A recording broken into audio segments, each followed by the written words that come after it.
किया है। तो पूर्व मंत्री सत्येंद्र जैन, दिल्ली जल बोर्ड के पूर्व सीईओ उदित प्रकाश राय, दिल्ली जल बोर्ड के पूर्व संविदा सलाहकार अंकित श्रीवास्तव, एएन एंटरप्राइजेस के मालिक Nagendra Yadav, Eurotech environment private limited के मालिक राजा कुमार खुर्रा, श्रीजनहर के मालिक पंकज वर्मा को गिरफ्तार किया गया है। तो बड़ी खबर इस वक्त की, जहां पर दिल्ली जल बोर्ड घोटाला केस में 6 लोगों को गिरफ्तार किया गया है। पूर्व मंत्री सत्येंद्र जैन, दिल्ली जल बोर्ड के पूर्व सीईओ उदित प्रकाश राय, दिल्ली जल बोर्ड के पूर्व संविदा सलाहकार अंकित श्रीवास्तव, एएन एंटरप्राइजेस के मालिक Nagendra Yadav, Eurotech environment private limited के मालिक राजा कुमार खुर्रा और श्रीजनहर के मालिक पंकज वर्मा को गिरफ्तार किया गया है। दिल्ली एसीबी ने इन्हें गिरफ्तार किया है। दिल्ली जल बोर्ड टेंडर में गड़बड़ी का ये पूरा मामला है और 6 लोगों को गिरफ्तार किया गया है।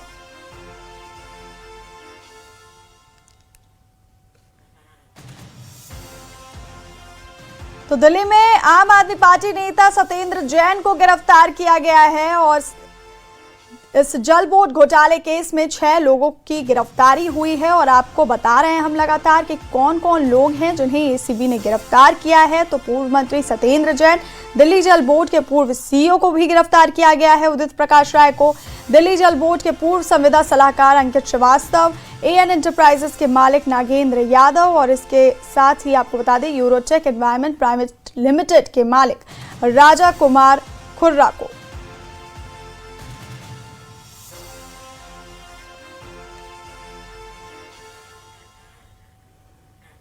दिल्ली में आम आदमी पार्टी नेता सत्येंद्र जैन गिरफ्तार, दिल्ली जल बोर्ड घोटाला केस में गिरफ्तारी हुई है। और आम आदमी पार्टी की पूर्व सरकार पर दिल्ली बीजेपी अध्यक्ष हर्ष मल्होत्रा का हमला।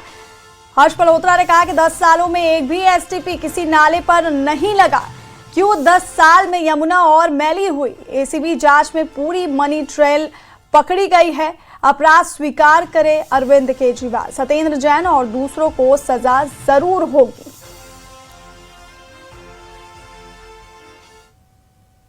जो काले कर्म करेगा उसका भुगतान उसको भुगतना पड़ेगा।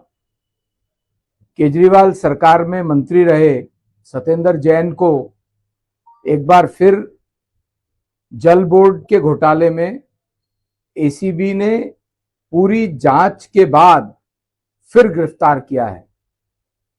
शायद यही बड़ा कारण है जो इनका जल बोर्ड का घोटाला रहा। और केजरीवाल एक तरफ बोलते रहे मैं यमुना जी को साफ करूंगा, मुझे 5 साल और दे दो, माफी मांगी, फिर 5 साल और दे दो। ये जो जल बोर्ड का घोटाला सीवर के एसटीपी प्लांट बनाने में हुआ, ये पैसे की ट्रेल भी मंत्री, ठेकेदार, अधिकारियों में जांच में, अभी प्राइमरी जांच में सामने आई है। इसी कारण से यमुना के मुहाने पर जो STP plant, sewage treatment plant लगने थे वो नहीं लग पाए और यमुना जी मैली की मैली रह गई। और जो कट्टर ईमानदार और उसके मंत्री सत्येंद्र सिंह आज फिर जांच में कल्प्रिट पाए गए हैं, जिसके कारण से एसीबी ने उनको गिरफ्तार किया है।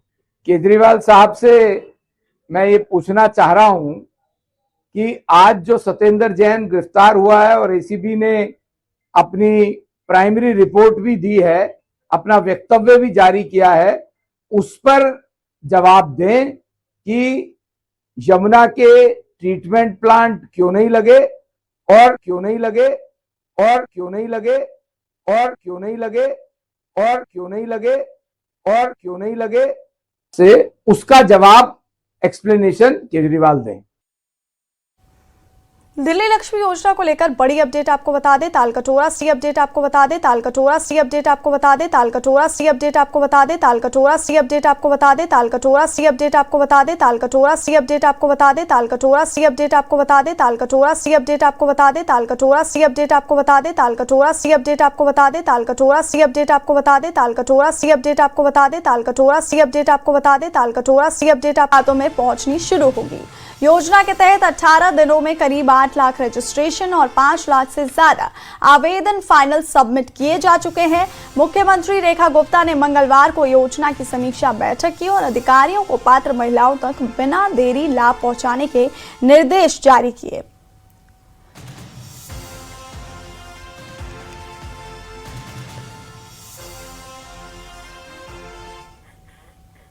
दिल्ली में मतदाता सूची के स्पेशल इंटेंसिव रिवीजन यानी एसआईआर का पहला चरण पूरा हो चुका है, लेकिन इसके साथ ही राजधानी में करीब 47 लाख मतदाताओं के नाम को लेकर बड़ा सवाल खड़ा हो गया। आखिर एसआईआर के पहले चरण में क्या तस्वीर सामने आई, कौन से इलाके आगे रहे और कहां फॉर्म जमा कराने का आंकड़ा सबसे कम रहा, देखिए ये रिपोर्ट।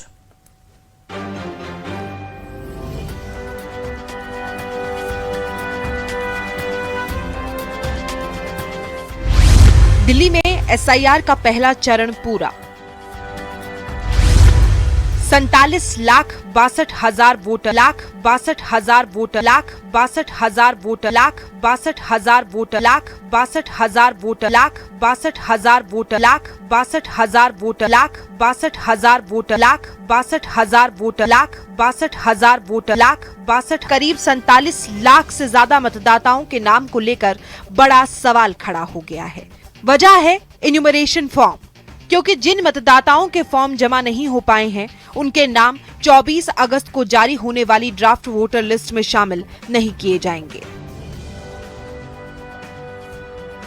दिल्ली में एसआईआर की प्रक्रिया चल रही है। आपको बता दें कि एसआईआर का पहला चरण का काम जो है वो पूरा हो चुका है। आपको बताएं कि दिल्ली में कुल 1,45,00,000 के आसपास जो हैं वो टोटल मतदाता है, लेकिन जो एसआईआर प्रक्रिया के तहत जो फॉर्म जमा हो पाए हैं वो करीब 97 लाख के आसपास ही फॉर्म जमा हो पाए हैं, यानी कि 47 लाख वोटरों का नाम इस एसआईआर प्रक्रिया के माध्यम से लगभग हटना तय माना जा रहा है। हालांकि अभी भी 1 महीने का समय अतिरिक्त बचा हुआ है, जो 24 अगस्त से लेकर अगले 23 सितंबर तक जो है वो समय दिया गया है दावा आपत्ति का। यानी कि इस समय आपको किसी भी तरीके की त्रुटि है या आपका नाम छूट गया है तो आप इस फॉर्म को भर के दे सकते हैं अपने बीएलओ के पास, ताकि वो एड ऑन कर सके या एसआईआर प्रक्रिया में जुड़ सके, ताकि आपका वोटर लिस्ट से जो है वो नाम ना कटे। दिल्ली में कुल 1,45,10,299 मतदाता दर्ज हैं। इनमें से 97,47,879 मतदाताओं ने इन्यूमरेशन फॉर्म जमा करवाया है, यानी करीब 47,62,000 मतदाताओं के फॉर्म इस चरण में जमा नहीं हो सके। लेकिन जिन लोगों के नाम ड्राफ्ट लिस्ट में नहीं होंगे उनके लिए रास्ता पूरी तरह बंद नहीं होगा। 24 अगस्त को मसौदा सूची जारी होने के बाद 23 सितंबर तक दावे और आपत्तियां दाखिल की जा सकेंगी, यानी जिनका फॉर्म जमा नहीं हुआ या डिजिटलाइज नहीं हो पाया उनके लिए यही अवधि अपने नाम को मतदाता सूची में बनाए रखने का अहम मौका होगी। वहीं आंकड़ों पर नजर डालें तो अलग अलग इलाकों में फॉर्म जमा होने की तस्वीर भी अलग रही। उत्तर दिल्ली रही कि दक्षिणी दिल्ली में ये आंकड़ा सिर्फ 56.32% रहा, यानी दक्षिण दिल्ली में करीब 44% मतदाता इस चरण में अपने फॉर्म जमा नहीं करा पाए। फॉर्म के डिजिटलीकरण में रोहिणी सबसे आगे रहा। यहाँ 83.43% फॉर्म डिजिटल किए गए हैं। इसके बाद शकूर बस्ती, राजौरी गार्डन, मंगोलपुरी और उत्तम नगर का नंबर रहा। वहीं तुगलकाबाद में डिजिटलीकरण की दर सबसे कम 52.15% रही। यहाँ 47.85% फॉर्म एकत्र नहीं किए जा सकने वाले के तौर पर दर्ज हुए हैं। वहीं अल्पसंख्यक बहुल इलाकों में चांदनी चौक में डिजिटलीकरण की दर सबसे कम 61.02% रही। वहीं मुस्तफाबाद में 71.91, बाबरपुर में 73, माटिया महल में 75.50 और सीलमपुर में 76.63% फॉर्म डिजिटलाइज हुए हैं। आपको बता दें कि सबसे ज्यादा जो वोटर लिस्ट से नाम कटने की जो सूचना हमारे पास निकल कर आ रही है उसके मुताबिक तुगलकाबाद और विधानसभा क्षेत्र ऐसा है जहां पर करीब 50% जो वोटर हैं उनका नाम कटने की सूचना निकलकर सामने आ रही है। यानी कि तुगलकाबाद से 50% वोटरों का जो है वो नाम लगभग कटना तय माना जा रहा है। लेकिन अभी भी 1 महीने का समय है, अगले 23 सितंबर तक समय है कि दावा आपत्ति का समय है कि अगर आपको किसी भी तरीके की आपत्ति लग रहा है तो आप जो है वो फॉर्म फिलअप करके अपने बीएलओ को दे सकते हैं। अब सबसे अहम सवाल उन 47 लाख से ज्यादा मतदाताओं का है जिनके फॉर्म इस चरण में जमा नहीं हुए। अधिकारी के मुताबिक ऐसे मतदाताओं के नाम ड्राफ्ट सूची में शामिल नहीं होंगे और उन्हें अनुपस्थित, स्थानांतरित, मृत या दोहराव यानी ASDD श्रेणियों से जुड़ी गड़बड़ियों के संबंध में नोटिस भी मिल सकता है। SIR का पहला चरण भले ही पूरा हो गया हो, लेकिन मतदाता सूची की असली तस्वीर अब 24 अगस्त को सामने आएगी। करीब 47 लाख मतदाताओं के नाम ड्राफ्ट लिस्ट में नहीं होने की स्थिति में दावे और आपत्तियों का चरण बेहद अहम होगा, क्योंकि इसके बाद ही ये तय होगा कि अंतिम मतदाता सूची में कौन कौन से नाम बने रहते हैं और किस नाम पर कार्रवाई होती है। Bureau report, news 18, Delhi NCR।